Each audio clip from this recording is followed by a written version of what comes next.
Box জানালায় যদি এরকম রাউন্ড পিলিয়ার থাকে সেইখানে কিভাবে মার্বেল ফিটিংস করব। তো আমার চ্যানেলে এক সদস্য অনিমেষ ভাই আমাকে কমেন্ট করেছিল, দাদা এটা কিভাবে ফিটিংস করতে একটি ভিডিও বানালে ভালো হয়। তো অনিমেষ ভাইয়ের জন্য ভিডিওটি আমি বানিয়েছি। আমার চ্যানেলে যাবেন, সম্পূর্ণ ভিডিওটি আপনারা দেখতে পাবেন কিভাবে এই পাথরগুলো আমরা ফিটিংস করি। অনেক ক্ষেত্রে কি হয়, বক্সের যখন আমরা মার্বেল বসাই এই দিকে গ্যাপটা বেশি থাকে, কিন্তু এই সাইডে গ্যাপটা অনেকটা কম থাকে, তখন পাথরগুলি আটকে যায়।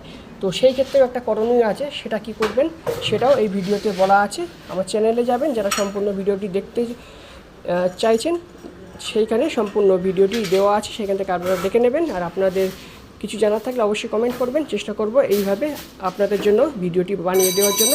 তো এটা অনিমেষ ভাইয়ের কমেন্টের ভিডিও। অনিমেষ ভাই, আশা করছি আপনি এই ভিডিও থেকে এটা সম্পূর্ণ বুঝতে পারবেন। তো ভিডিওটি দেখার জন্য অসংখ্য ধন্যবাদ। চ্যানেল নতুন হলে চ্যানেলটি সাবস্ক্রাইব করতে ভুলবেন না।